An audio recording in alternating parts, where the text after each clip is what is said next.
انہوں نے ایک نیا منصوبہ بنایا۔ اس بار وہ یعقوب کو پورے گاؤں کے سامنے ذلیل کرنا چاہتے تھے۔ گاؤں کے مرکزی چوراہے پر انہوں نے گاؤں کے بہت سارے لوگوں کو اکٹھا کر لیا۔ لوگ کچھ تجسس میں وہاں پر پہنچ گئے اور کچھ لوگوں کی بھیڑ دیکھ کر وہاں پر جمع ہو گئے۔ یعقوب کو وہاں پر لوگوں کے درمیان بلایا گیا۔ وہ پہلے ہی سمجھ چکا تھا کہ وہ ضرور اس کے ساتھ کچھ غلط کرنا چاہتے ہیں۔ اس نے آسمان کی طرف دیکھا اور کہنے لگا، یا اللہ، عزت اور ذلت تیرے ہی ہاتھ میں ہے۔ کچھ ہی دیر میں لوگوں نے دیکھا ایک سفید داڑھی والا بزرگ مجمع کے درمیان کھڑا تھا۔ اس کا سادہ سا کرتا، نظریں جھکی ہوئیں اور چہرے پر وہی نورانی مسکراہٹ تھی۔ سفیان زور سے چلایا اور کہنے لگا، آئے ڈھونگی بابا، تو ہر وقت اللہ پر یقین کرنے کی باتیں کرتا رہتا ہے۔ تیری یہ باتیں سن سن کر ہمارے یہ کان پک گئے ہیں۔ آج سارے مجمع کے سامنے تیرا اصلی چہرہ سب کو دکھا دیں گے۔ اگر تیرا اللہ پر اتنا ہی بھروسہ ہے تو پھر تو سب کے سامنے یہ بتا کہ کل تیرے گھر میں کھانے کے لیے کیا ہوگا۔ یہ بات سن کر بوڑھا خاموش ہو گیا، لیکن اس کے چہرے پر واضح اطمینان جھلک رہا تھا۔ اس نے دھیمی سی آواز میں جواب دیا، جو اللہ چاہے گا وہی میرے گھر میں کھانا ہوگا، اور جتنا بھی عطا کرے گا اس میں یقیناً برکت شامل ہوگی۔ سفیان شیطانی مسکراہٹ چہرے پر سجائے ہوئے کہنے لگا، ٹھیک ہے، دیکھ لیتے ہیں۔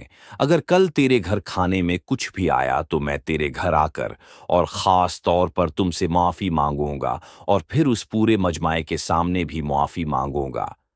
پھر وہ شرط رکھتے ہوئے بولا، اگر تمہارے گھر کھانے میں کچھ بھی نہ آیا تو چپ چاپ اس گاؤں سے چلا جائے گا۔ اگر تو یہاں سے نہ گیا تو اس ہجوم میں کھڑے جتنے بھی لوگ اس شرط کے گواہ ہیں وہ تجھے پتھر مار کر اس گاؤں سے دفع کر دیں گے۔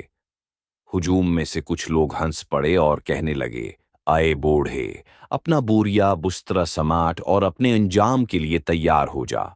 کچھ نے سر ہلایا اور کچھ خاموش کھڑے رہے، لیکن یعقوب نے کسی کی بات کا بھی جواب نہ دیا اور اپنا سر جھکا کر کہنے لگا، مجھے تم لوگوں کی باتوں سے کوئی فرق نہیں پڑتا۔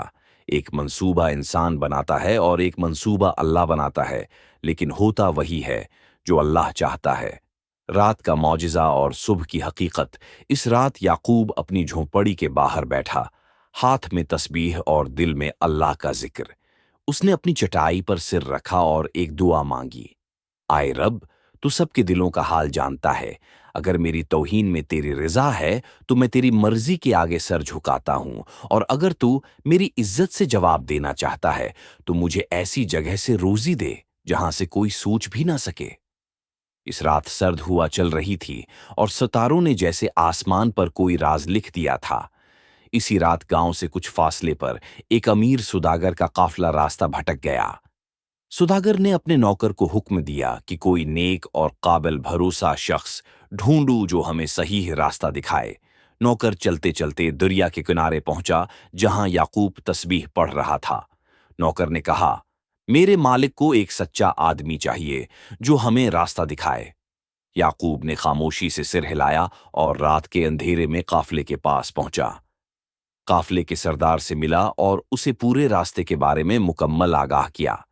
نہ صرف اس نے راستہ بتایا بلکہ راستے میں آنے والی رکاوٹوں سے بھی آگاہ کیا کہ ان سے کیسے نمٹنا ہے، اور وہ سردار سے کہنے لگا، بیٹا، یہ راستہ تو تمہیں کوئی بھی بتا سکتا ہے، لیکن تم اس راستے کی بھی ہمیشہ فکر رکھنا جو راستہ تمہیں اللہ کی طرف لے کر جائے۔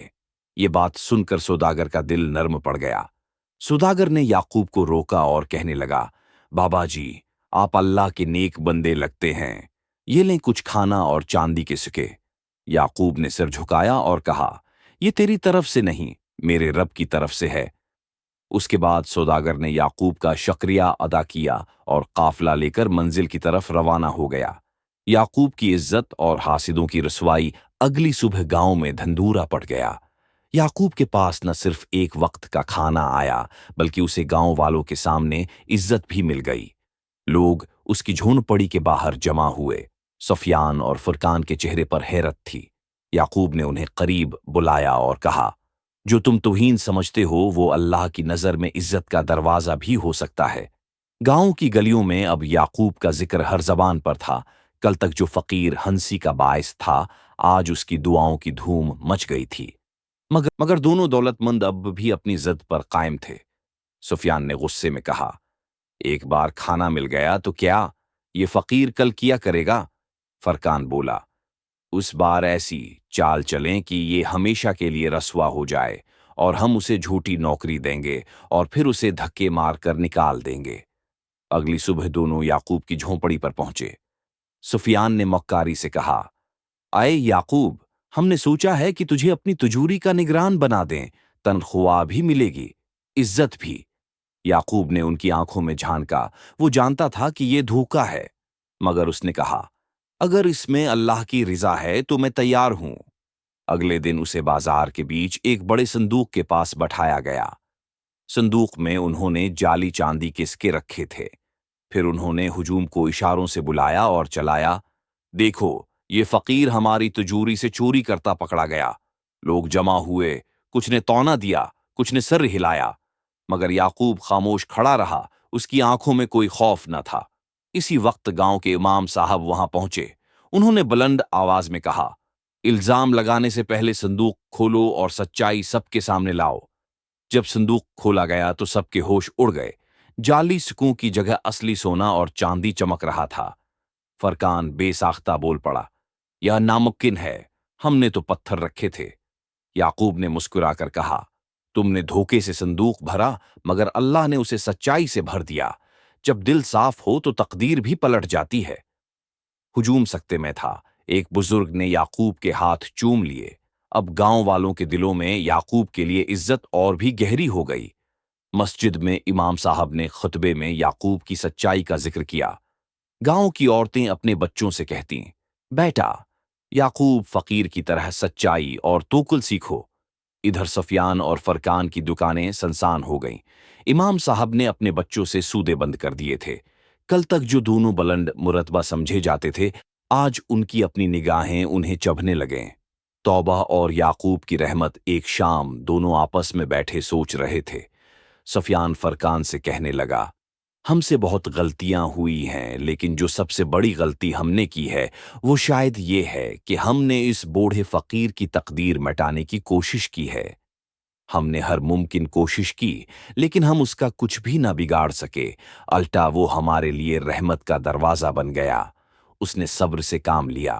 پھر فرقان سفیان سے کہنے لگا، کل رات جب میں سو رہا تھا تو میں نے ایک خواب دیکھا۔ میں نے ایسا خواب زندگی میں پہلے کبھی نہیں دیکھا۔ ایک سفید داڑھی والا بزرگ، جس کا چہرہ بہت روشن تھا اور اس نے لباس بھی بہت سادہ اور سفید پہن رکھا تھا، وہ ہمیں اندھیرے سے نکال کر روشنی کی طرف لے جا رہا تھا۔ جب ہم روشنی میں پہنچے تو میں نے اس کا چہرہ غور سے دیکھا، وہ یعقوب تھا۔ فرقان نے جب مکمل اپنا خواب سنایا تو وہ دونوں ایک دوسرے کی طرف شرمندہ نظروں سے دیکھنے لگے اور کہنے لگے کہ ہمیں یعقوب سے معافی مانگنی چاہیے، اس سے ہمارے ضمیر کا بوجھ ہلکا ہو جائے گا، ورنہ ہم ساری زندگی اپنے آپ کو کوستے رہیں گے۔ انہوں نے فیصلہ کیا کہ وہ اپنے گناہوں کا کفارہ ادا کریں گے۔ اسی نیت کے ساتھ اگلے دن یعقوب کی جھونپڑی تک پہنچے۔ انہوں نے جھونپڑی کا دروازہ کھٹکھٹایا تو اندر سے آواز آئی، اندر آ جاؤ، یہ دروازہ تمہارے لیے پہلے ہی کھولا گیا تھا۔ وہ دونوں اندر داخل ہوئے تو انہوں نے دیکھا کہ یعقوب اس وقت زمین پر بیٹھ کر اپنے کرتے میں پیوند لگا رہا تھا۔ ان دونوں نے یعقوب کو سلام کیا اور سر جھکا کر کھڑے ہو گئے۔ پھر فرقان کہنے لگا، بابا جی، ہمیں معاف کر دیں، ہم نے آپ کی توہین کی اور آپ کو نیچا دکھانے کی کوشش کی۔ یعقوب کرتے کو سلائی کرنے کے بعد فارغ ہوئے اور ان کی طرف دیکھ کر کہنے لگے، بیٹا، ایک بات ہمیشہ یاد رکھنا، جسے اللہ نے عزت دی ہے اسے کوئی ذلیل نہیں کر سکتا، اور جو گر جائے اگر وہ معافی مانگے تو اللہ اسے اٹھا لیتا ہے۔ پھر اس نے دونوں کو گلے لگایا۔ اس لمحے گاؤں کی فضا بدل گئی، ہوا میں رحمت کی خوشبو پھیل گئی۔ یعقوب کا پیغام اور کہانی کا اثر، یعقوب کا نام اب نہ صرف بابل میں بلکہ آس پاس کے گاؤں تک پھیل گیا۔ لوگ دور دور سے اس کی دعا لینے آتے، کوئی اپنی بیمار ماں کے لیے دعا مانگتا، کوئی اولاد کی خواہش لے کر آتا۔